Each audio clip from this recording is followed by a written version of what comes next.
Huddle up now, team. If we don't start doing better in this tournament, we're going to be the laughingstocks of the Scrabble world. It's not that bad, Captain. It is that bad. That Nigerian team is making us look like, mucilage? Oatcakes? Hobnails? No, everybody just shut up for a second. Don't say any Scrabble words. Betsy, on the next play, I want you to... Peeve? Quizify. Dickiest? First of all, no, that's not what I want Betsy to do. Second of all, don't say that word. Quizify? No, the other one. It's British slang for faultiest. It's legal. Here's what I want. See that Nigerian guy who just played stew pan? I want you to give him a concussion. I don't have the right tiles for concussion. I don't want you to spell concussion. I want you to give him one. Run over there and smash his head against the wall. You want us to cheat? That's the dickiest idea ever. Stop saying that. We should probably bamboozle. That's a higher score. You know what's wrong with you idiots? You're living inside the game. You gotta get out of it. Somewhere in America, there's a kid who's saying, I'd like to play in World Scrabble tournaments, but I'm chronically unprepared and have no facility with words. And every time we cheat, we give that kid hope that maybe he's not defined by his limitations. Now, I want you to listen to this show. It's about a baseball pitcher who didn't pitch well in his most important game, and it's about Scrabble, the game we love, the game we're going to cheat at in the next couple of minutes. And now he was disqualified from International Yahtzee because he wasn't taking any drugs. Colin McEnroe. I probably don't need to tell you who Ron Darling is, but just in case I do, he pitched in the major leagues from 1983 to 1995, including 9 seasons with the New York Mets, where he won a World Series in 1986, breaking the hearts of many people like me, Red Sox fans, in the process. He's an Emmy Award-winning baseball analyst and the author of Game 7, 1986, Failure and Triumph in the Biggest Game of My Life. First of all, Ron Darling, welcome to our conversation. Great to be here, Colin. I just wanted to tell you that I grew up in Worcester, Massachusetts, right. Diehard Red Sox fan, so it was kind of a strange deal for me, too. Well, although, let me tell you something. This is getting way ahead of our story, but since we're here anyway, let's just talk about this for a second, because I think it is sort of there in this book and there in your life. Earlier in that World Series, when it seemed as though the Red Sox had it won, I remember standing there in front of the TV set watching and thinking, like, my whole life I've been a Red Sox fan, and this has never happened. And what will my life be like after? Will it be any good? Will I have any sort of, on almost a Hegelian basis, will I have anything to strive for, to wish for, or want? I didn't feel entirely great about it. It's maybe like the scene in Chariots of Fire at the end where Abrams wins the race, and he's perplexed by his own lack of joy about it because what's left for him. So there is that, right? When you get something you want, it's a complicated feeling. Well, there's a lot of Calvinism still left in New Englanders and Boston Red Sox fans. So, there's part of you that doesn't feel as though that you can be that person on top of the mountain. You always have to make sure that you're doing all the little things too. I know that when Game 6 and they were 1 out away. Yeah. I remember the one thing that came in my mind, again, I fell in love with the 67 team when I was a kid. Me too. Was that, well, if we're going to lose this, losing to the Red Sox, I guess it's the best case scenario of a bad scenario, but it wasn't to be. And except for a couple of bounces, maybe they'd be celebrating the 30th anniversary instead of us. I was a 7th grade kid in Fenway Park on the last day of that 67 season. You get my expectations about baseball ratcheted up way too high. I want to go back a little bit in time, actually, before that. Obviously, everybody's talking about 1986, and I watch the Red Sox every night, and there's celebrations and bringing people back, and I'm sure the Mets are doing exactly the same thing, but with considerably less complicated feelings about it. But I don't want to start there. I actually want to start in a different year, and that's your 12-inning, 1-hit, 16-strikeout, 1-0 loss to Frank Viola in the NCAA regionals when you did pitch for Yale in 1981. And at the time you said, I think that game will always be on my mind. Is it still on your mind? You wrote a book about a different game, but let's talk about that game first. Yeah, I think I don't know what it says about me as a ball player, but I think it's the greatest game that I ever pitched, and I lost it 1-0. You never know when you're going to have that signature game, right? You don't know if it's going to be, I was hoping it would be Game 7 of the World Series. The reason I wrote the book, because it wasn't. I think there were two things involved. One is that Yale was playing against a team that was a perennial powerhouse in the East, and our thought really was, how do we not get embarrassed in this game? And then secondly, I think because Roger Angell was there from the New Yorker and wrote The Web of the Game, which is about Smokey Joe Wood, who was in attendance and that ball game, that it's the game I always think about that's the most special. Maybe it's because of the innocence of college baseball before you get paid.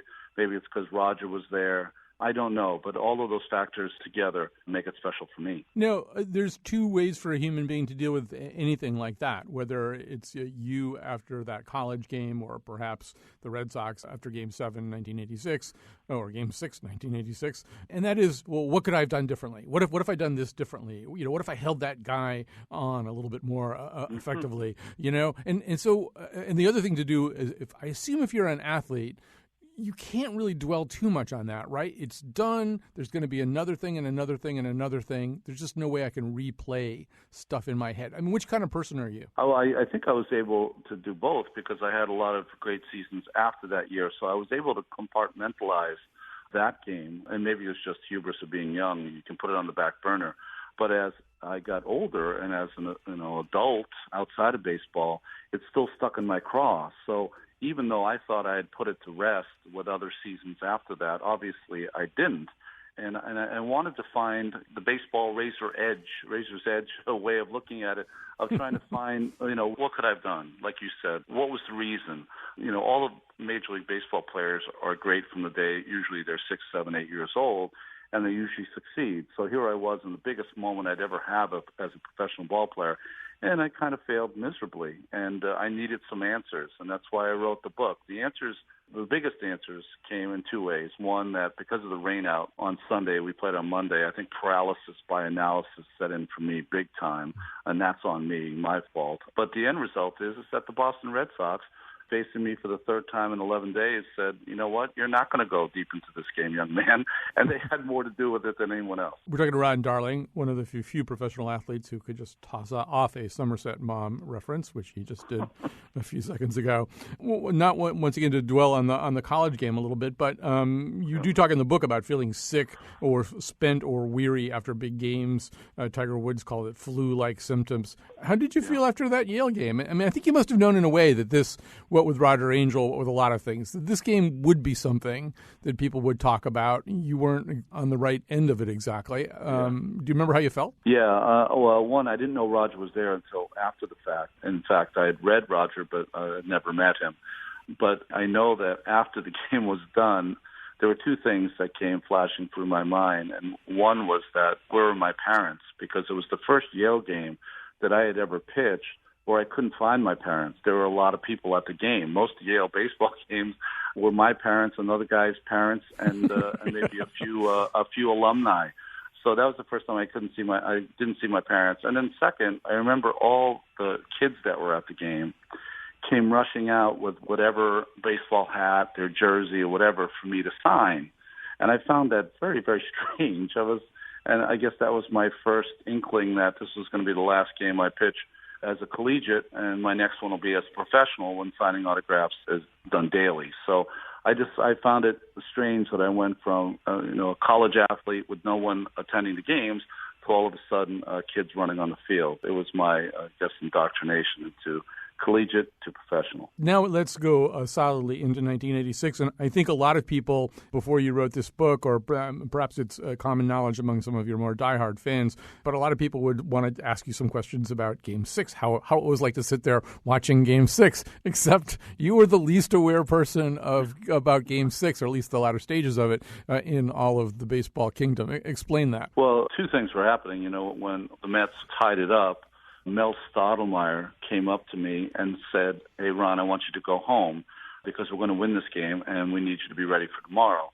For people at home, to let you know, because 55,000 people were at Shea Stadium every night, it would take us about 2 hours before we could even leave the stadium. By the time people left or whatever and we could get to our cars, we would sit around for an hour and a half, have something to eat, talk about the game, and then just wearily go into the shower and get dressed to go home. So he was trying to save me those 2 hours of waiting. I got on the Grand Central in my car. I started to pull away from Shea Stadium, and, of course, the noise was so raucous until it wasn't. And anyone who's a professional athlete knows if your home field is quiet, something bad just happened. Mm-hmm. And you turned around, came back as Keith Hernandez was coming in the locker room of the Mets after he had made the second out with a few chosen expletives, and I knew we were up against it. But I watched, in the equipment room, the trainer equipment room, and watched on his little 9-inch TV as everything unfolded. And that's going to be hit into center field, base hit. Here comes Carter to score, and the tying run is at third in Kevin Mitchell. And with each succeeding hit, ball players are very superstitious. You didn't move, you stayed in the same seat. And it's going to go to the backstop. Here comes Mitchell to score the tying run, and Ray Knight is at second base. And just made sure, hopefully, that your karma would spread amongst those guys that were out there. And behind the bag, it gets through Buckner. Here comes Knight, and the Mets win it.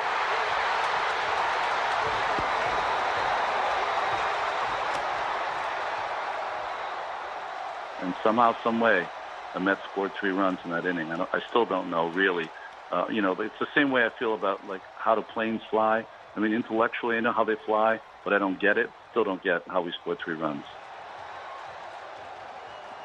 So one thing you say, in this book is that the whole notion of, it's the most pedestrian way of talking about it is what athletes call visualization, and you call it more dreaming. You say, I did go into this Game 7 telling myself, okay, I'm going to stick it to these guys. I'm going to throw a 3-hitter tonight. I'm going to shut them down and get it done.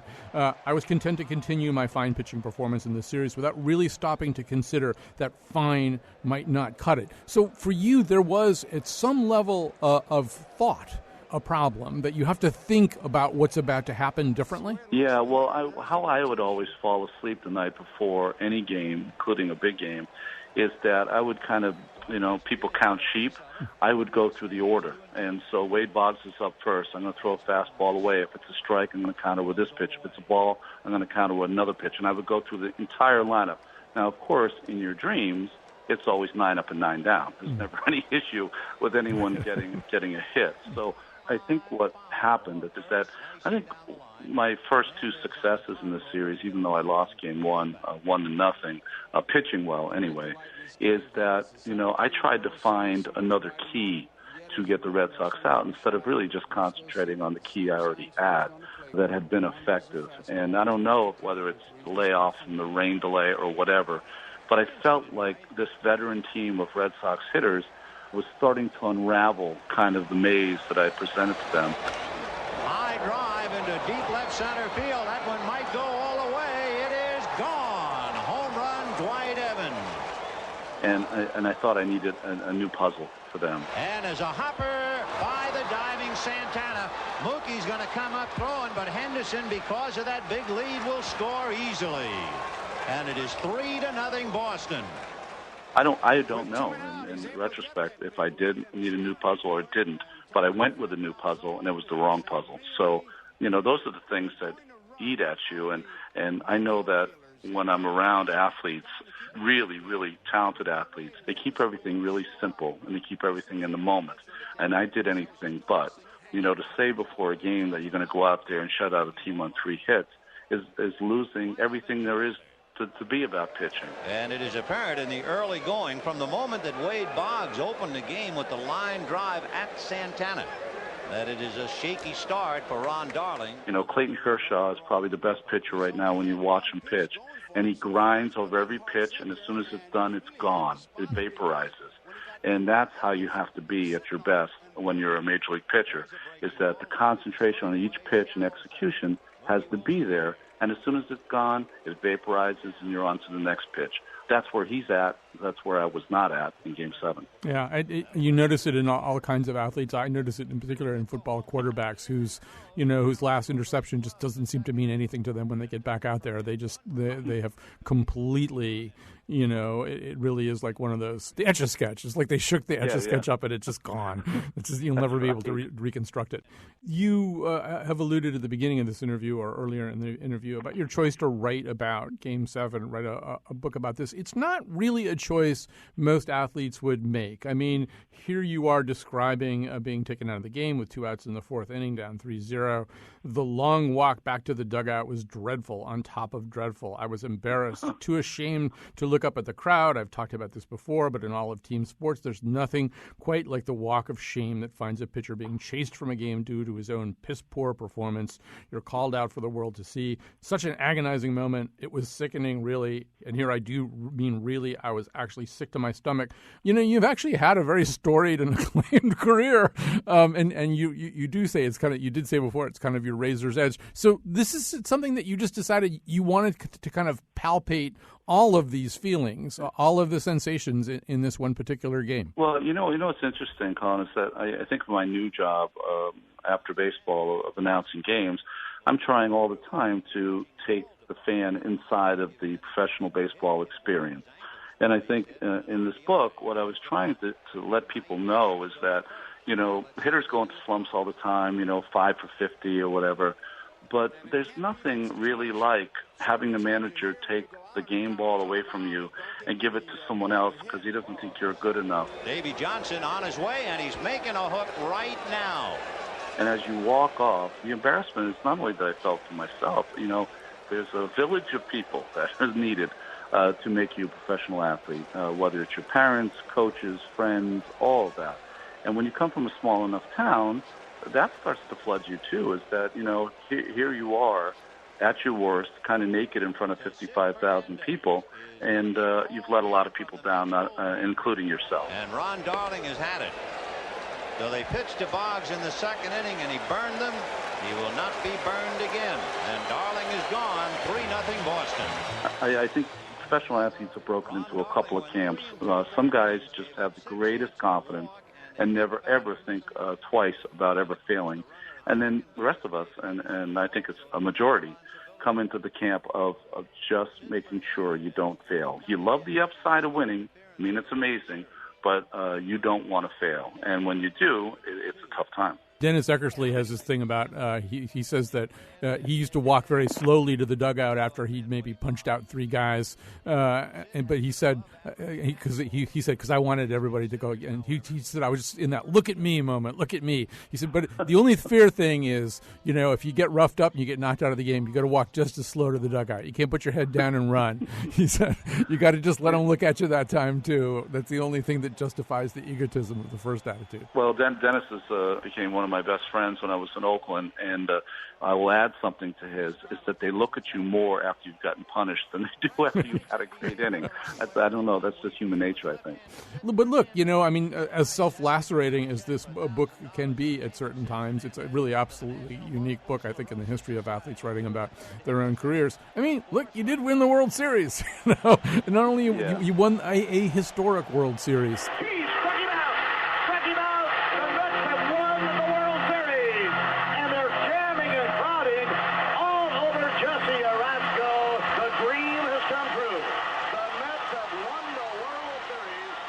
Let's at least take one moment to just bask in the sunshine of that. You say in the book you almost don't really remember what it was like in the aftermath of the game. Well, the joy of winning and the parade was surreal, and I don't think there's anyone who had a bigger smile or happier than I was.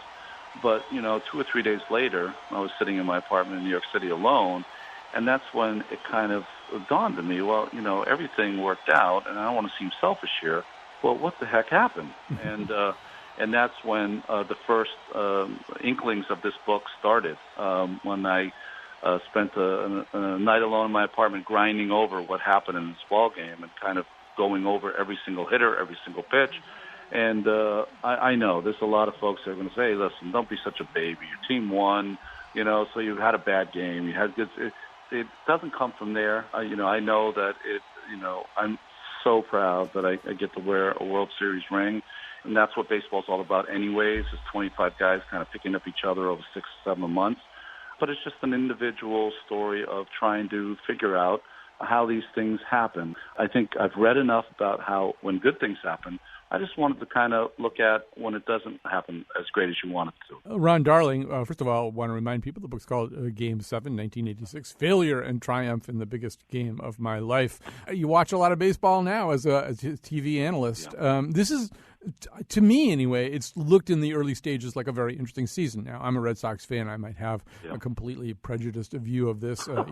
You're also obviously very keenly attuned to the Mets, who are having another very interesting season in good ways and bad.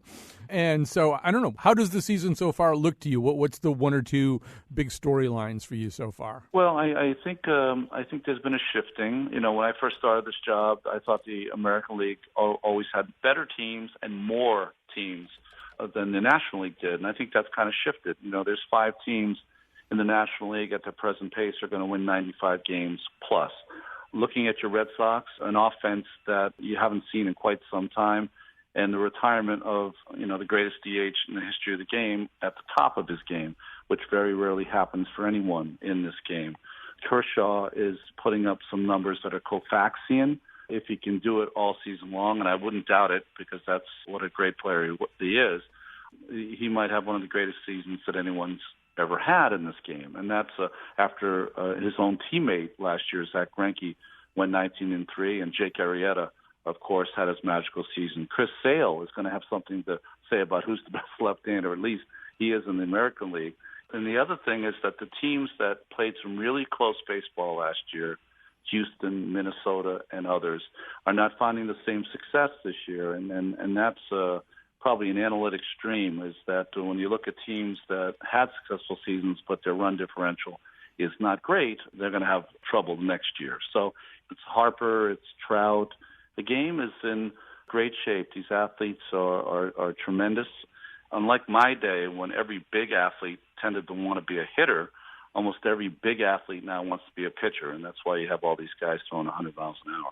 Can we talk about that for a second? I do feel that one of the things that I've seen over the last few years are a kind of conversation that maybe didn't exist 20 years ago, which is not to say that people didn't say, oh, so-and-so has lost his stuff or he doesn't really quite have his heater anymore, but this is so carefully measured now. So we've watched Matt Harvey of the Mets go through this kind of public, I don't even know, inquisition about his stuff. You know, do you have it? Can you throw 97? Were the Red Sox, we watched, you know, David Price was hitting like 90, 91, 92. People were really worried because he's throwing 92 miles an hour. What's the matter with his mechanics?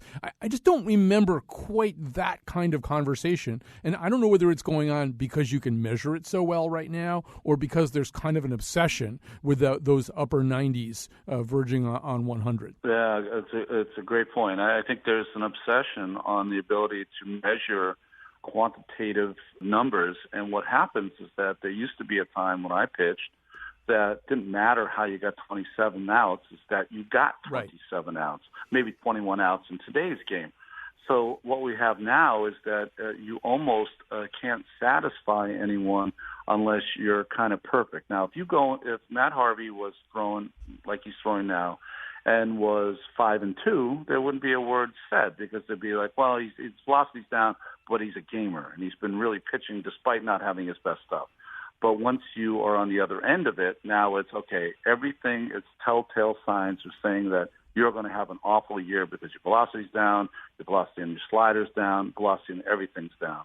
So I think it puts these pitchers who probably got their original professional contract from being able to throw hard now are being hurt by being able not to hit the number almost. And it's an interesting thing to watch because, boy, you get to a point where how do you satisfy enough people? And that it wasn't about throwing hard, but now it's all about that. And you also wonder if there's sort of the equivalent of a Whitey Ford stuck somewhere around A or double A because nobody quite understands that, I mean, there's a whole other way to pitch. And not that there aren't pitchers up there who are doing that right now, but there's a whole other way to pitch just by keeping the batters totally confused all the time. Yeah, I think it's even worse now. You know, Colin, in my day, at least they'd get drafted and be able to pitch professionally.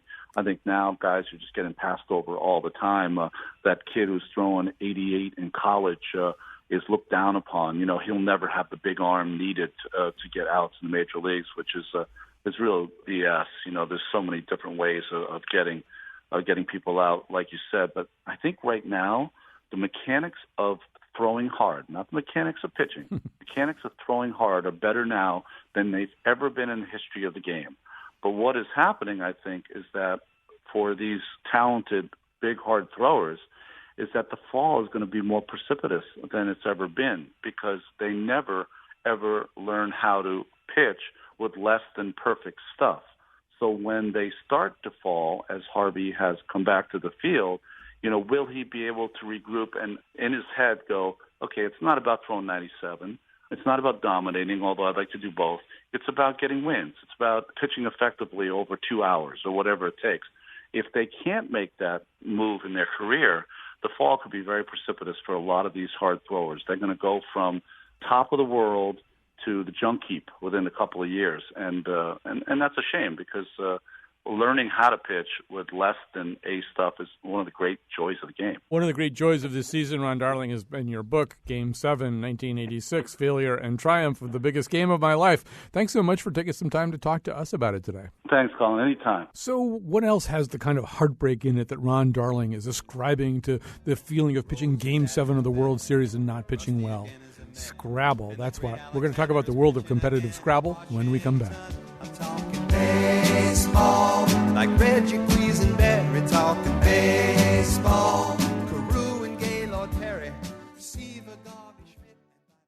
If there's one thing I'm getting a lot of emails about right now, seeing a lot on social media, people are just very concerned about the what appears to be the sudden dominance of Nigerian players in the world of competitive World Scrabble. People are panicking. I think it's unnecessary. There's politicians talking about building a Scrabble wall and making Nigeria pay for it. That's probably unnecessary. Here to put it into perspective is Stefan Fatsis. He is a panelist on the weekly Slate Sports podcast Hang Up and Listen, which he just finished recording, and he is the author of Word Freak, Heartbreak, Triumph, Genius, and Obsession in the World of Competitive Scrabble Players. First of all, there actually has been a lot of reporting about this Nigerian thing, and then you co-wrote a kind of let's set the record straight article here, or let's get a little bit of a handle on this. But maybe before we correct people's misimpressions, let's tell them what the misimpressions are. So first of all, how recently did Nigeria become a big power in the world of competitive World Scrabble? They've been playing Scrabble competitively in Nigeria since the 1980s. They've had excellent players since the 1990s, since there was a growth in the world competitive Scrabble scene in the 90s and 2000s. And the thing that we don't understand in North America is that there are players all around the world, many of whom don't speak English as their first language. There's been a world champion from Thailand. English is a second language. There are great players from Indonesia and Singapore and Pakistan and India and Nigeria and Kenya. English language Scrabble is a game that spans the globe, whether it's used as a teaching tool, as it is in some countries, or as a competitive pursuit the way it is handled at the highest levels in the traditional English language countries like the United States, England, Australia, South Africa. Except that right now Nigeria's success, the number of highly ranked world players, is completely disproportionate to the success of players from, as you say, these traditional Scrabble-playing countries. It is, and that's remarkable. And that is because Nigeria has this crazy culture around Scrabble. It is a state-sanctioned sport, literally state-sanctioned. The government gives money to the support and creation of Scrabble clubs. The media report on Scrabble tournaments. When Wellington Jigre won the World Scrabble Championship last November, he got a call from the president of the country. They have these big tournaments in Nigeria that attract hundreds of school children, and people fly in from other countries to participate, and they give out tens of thousands of dollars in prize money. It is this really kind of crazy proposition where this word game is valued for its intellectual qualities and supported by sponsors and the government and thousands of participants. Although we don't have that in the United States. I was going to say, having listened to you a lot and being aware of your thoughts about this, I'm surprised now to hear you calling that crazy. Isn't this exactly the way you think it should be here in the United States? Sure. I'd love for this game and other mind sports to have better traction in schools and to be more accepted in society. But I'm not naive. Scrabble was on ESPN for 6 years in a row. I was the color commentator for 2 youth tournaments, national championships for kids, and 4 adult-level national championship tournaments.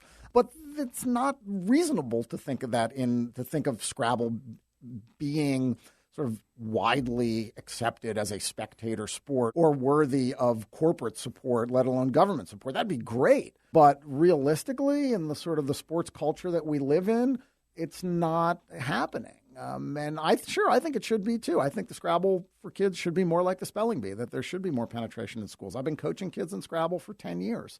But on a sort of macro level, it's just not realistic to think that that's possible in our culture. Except that I believe Melania Trump is a very competitive Scrabble player. So if he gets in the White House, I'm thinking maybe you're going to see things change in exactly the way you want them to, at least on that particular front. Yeah, I mean, if you play sad in a game, it's going to be worth 1,000 points now.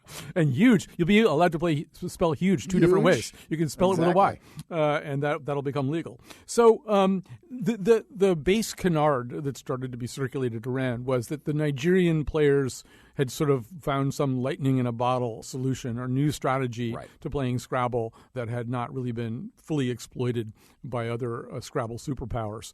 First of all, explain what the base canard was, and then you can set us straight. The Wall Street Journal did a page one story about Wellington Jigre, the new world champion, first Nigerian, first African world champion, which is a fantastic thing to celebrate. And they told that story of the culture really well, but then they kind of strayed into what journalists tend to do, is to try to find a hook, like a big, bold hook that will generate readers, a reason to put something on page one. And that hook was that the Nigerians have discovered that it is more effective to use short words than longer words.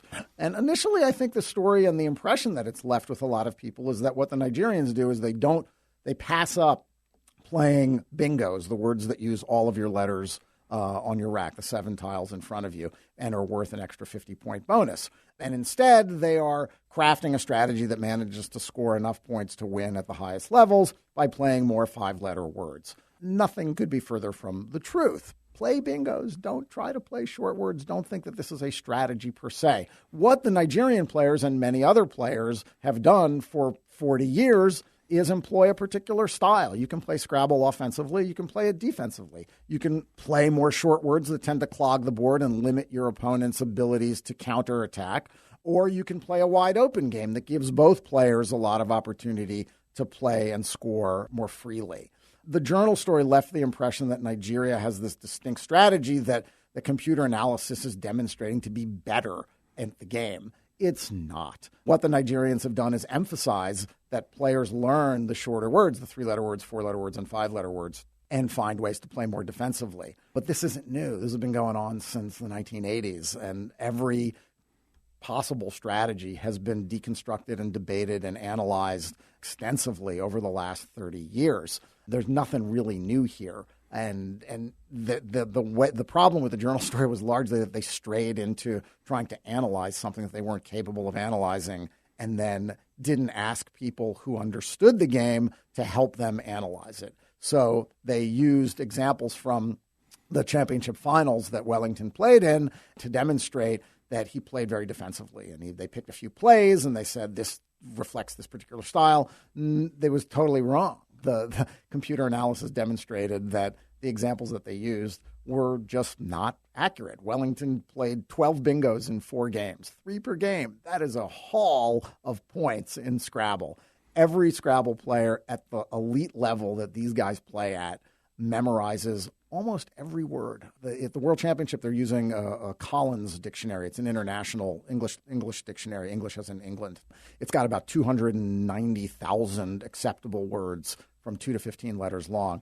In North America, we use a dictionary that's published by Merriam-Webster that's got about 190,000 words, so it's a much narrower dictionary. All of the top players learn as many of the words as possible. The 3, 4-letter, and 5-letter words are fundamental to the game when you're playing super competitively. I know all the 3, 4, and 5-letter words that are acceptable in North America. So to say that Nigeria is changing the game, which is how the journal phrased it, is a canard. Just so we don't blow past something that might be a little bit puzzling to one of our listeners who's a little less Scrabble savvy. So to whatever extent this whole idea of playing defensively or small words has any meaning at all, the argument, I guess, was that the more tiles you're putting out there, the more tiles your opponent has to kind of attack with his or her next word, right? That would be the risk of having a lot of tiles sitting out there waiting to be exploited. Yes and no, because you're always playing tiles. That's the basis of the game. Right. I mean, you can play a completely clogged board where you'll see mostly novice players play 3-letter words that overlap each other in sort of a staircase that goes up to one corner or down to another corner. But the beauty of Scrabble is that it's all about risk and reward. So even if you play 2 or 3 letter words, you're creating opportunity for someone to play. Throwing more letters out there doesn't necessarily mean that you're giving your opponent more opportunity. It's because you're also giving yourself opportunity. One of the cardinal rules of playing Scrabble at a higher level is that it's about action and reaction, risk and reward. One thing you'll often hear players say is don't open up a triple word score lane because your opponent can use it. Almost, probably close to half the time you'll end up using it because Scrabble's a game of imperfect information. I don't know what you have on your rack, and I don't know exactly what's in the bag in the middle of the game. So you're always playing in a way that is giving an opponent something to do. Otherwise, you wouldn't have a game. It's not feasible to say that, playing a 5-letter word increases the risk over a 4-letter word by 20%. It just doesn't work that way. So we're talking to Stefan Fatsis right now, and we are talking about Scrabble, something that he knows a great deal about. So there's a part of me, I suppose, that as I listen to all the descriptions of what it's like at the highest levels here, the most competitive levels, I suppose I'm like the highly prejudiced Oxford Don that's played by John Gielgud in Chariots of Fire, as he sees Abrams getting more competitive and hiring a coach. Well, one doesn't have a coach. What does all this mean? This is the sport of gentlemen, the sport of, we don't do things like that. And so I'm sort of clinging probably to an outmoded idea of what Scrabble actually is. Scrabble, the way that you're describing it, it's almost like it's a slightly different game. It is a slightly different game. It's a completely different game. It's a math game. It's not a word game. When you play at home, and there's nothing wrong with this, when you play at home, you are sort of testing yourself to try to come up with something creative or clever, usually, something that demonstrates your own vocabulary and your ability to spot something. At the highest levels in competitive Scrabble, it is very much a game about probability, about spatial relations, about geometry. It is not a game of words. The words are just the tools. And for a lot of people, that's a sacrilege because, hey, this is a game about language. Why are we talking about the probability that I'll draw an S at a particular point in the game? Or the space between the triple letter score and a double word score and how I can effectively capitalize on its existence on the Scrabble board, or whether I'm more likely to draw a particular letter at a particular point in the game because I'm keeping track of the letters as they're played. So I know that, there are 6 vowels left, but there are 12 consonants left. I've got to be careful and keep a vowel. So the way that we play competitive Scrabble is very, very different than the way it's played at home.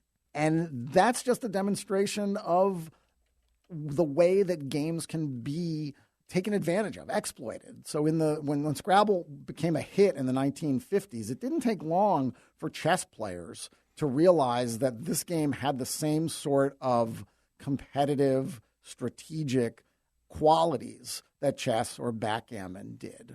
And very quickly realized that, the way you're going to do better at this game is if you know more words. So they started looking through the dictionary and writing down all these short words, these 2-letter words and 3-letter words. And then over time, they realized that, the way you're really going to win at this game is that if you know more 7-letter words. And which are the right 7-letter words to learn? Well, they're the ones that have the most frequently occurring letters in the bag and in English, sort of A, E, I, N, R, S, T, words that have a lot of those letters in them. So Scrabble players started making lists of words that had the most frequently occurring letters. So the game very quickly became a mathematical puzzle much more than a linguistic one. I feel as though from now on I'm only going to be comfortable playing Scrabble against my dog, and that anybody else has probably given it more thought than I have. We're talking to Stefan Fatsis right now. We're going to take a little break, but we're going to switch gears. We're going to go to something dramatically different. Spelling bees when we come back. Hey, if you're not a Scrabble player, these are words you'll never see.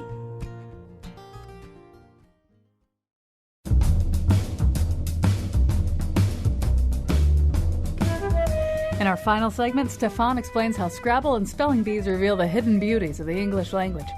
Today's show was produced by Jonathan McPants and me, Kyone Wolf. Greg Hill appeared in the intro and tweets for us at WNPR Colin. Our interns are Esther Shitu and Adriana Smith. The part of Bill Curry was played by Mookie Wilson. For show pages, articles, and videos of the Here and Now staff losing a spelling bee on the word hallucination, go to our website, wnpr.org/Colin. On tomorrow's show, we question the very concept of intelligence.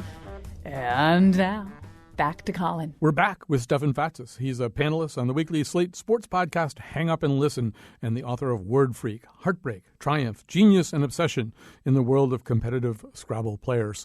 So you were live tweeting, among other things, the most recent Scripps Howard Spelling Bee. And you were raising some interesting points, too, which is both of these contests, they traffic Scrabble and Spelling Bees traffic in the English language. So they probably ought to be pretty nearly identical in the kinds of words that they feature, the kinds of words that they accept. I get the feeling that they're not. So what are the differences? Well, the differences are in source. The Spelling Bee uses Merriam-Webster's third new international dictionary, better known as Webster's Third, which is the biggest unabridged dictionary in American English. It's got about 467,000 entries. Online, it's got closer to 500,000 entries now. But they use the book to create these lists of words that the kids are quizzed on in spelling. The source book in Scrabble is much narrower because it comes from college dictionaries, which are smaller. So the Scrabble source book, as I mentioned, has about 190,000 words. And the goal of each is different. They seem like parallel pastimes, games, if you will. And I think that they are in some ways, in that they do require you to solve a puzzle and to think spatially, to sort of put these symbols into the right order. The similarities are that you really don't need to know the definitions. And the definitions, though, help you in both games. If I know what something means in Scrabble, it might trigger a memory that might unlock my ability to unscramble the letters in front of me and play the word. But I don't need to know the definition.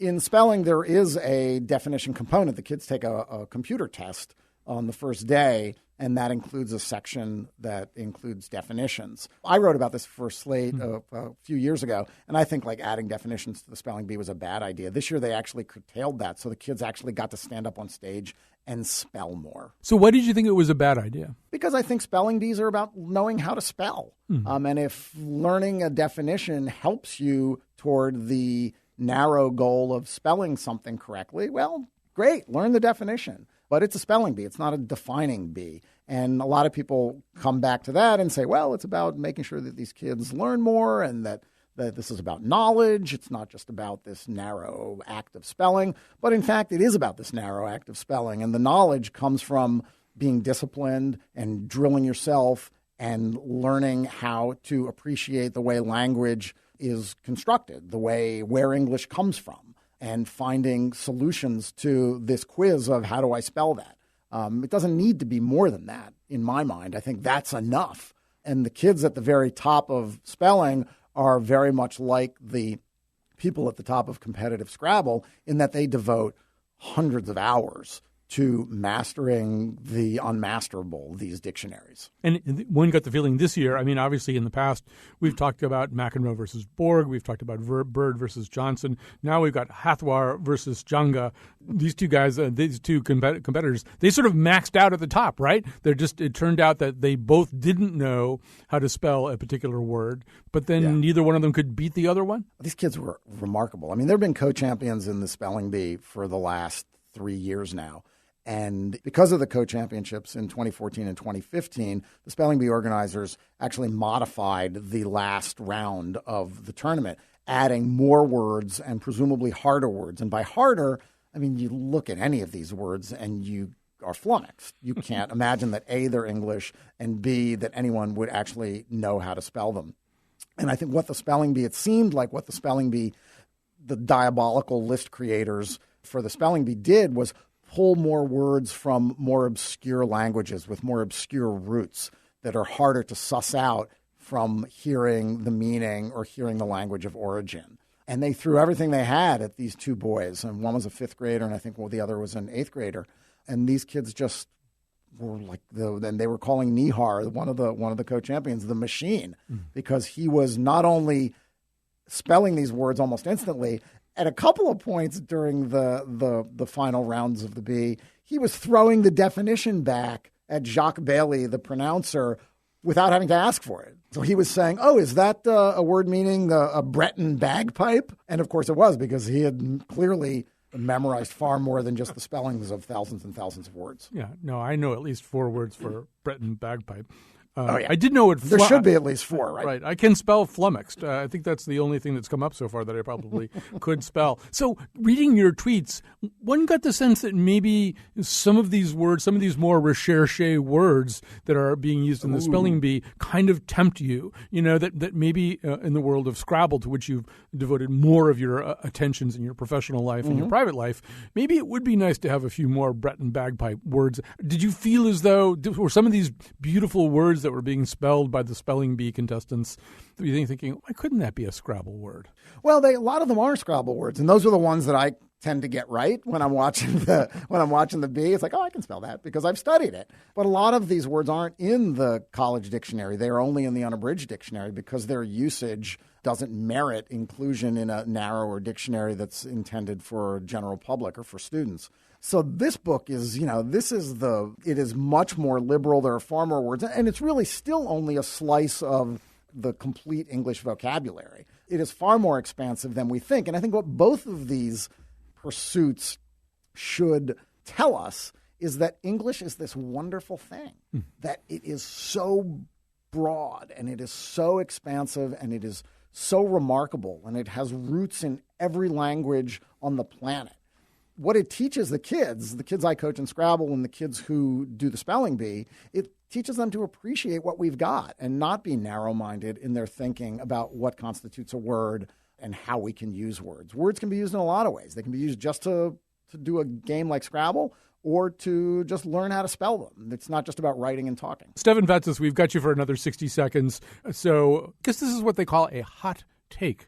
So tell us, Golden State versus Cleveland, what's going to happen in the NBA Finals? I'm actually trying to define hot take for Merriam-Webster. Are you really? My book, part of my book is being a lexicographer. Yeah. So like I did in Word Freak, where I became a Scrabble player, I'm becoming a lexicographer, and Merriam is very kindly letting me try to define words. And I said town dump, but, there are very high standards for getting words into even the unabridged dictionary. So it's not like anything goes, and I'm not sure that hot take will make it, but I kind of think it should. I think it should because it's a term that I'm a little bit confused about, so I should be able to look it up in the dictionary. So right, the question is, will it have any staying power? Will it stay in English? Does it merit being added to the dictionary, or is it going to be a passing fancy? Right. How much power does Jim Rome really have over the English language? Exactly. Would be a way of asking it. So just very quickly, but tell us, what do you think is going to happen? We have kind of an interesting NBA Finals shaping up. I don't know whether you made a prediction or not on Hang Up and Listen.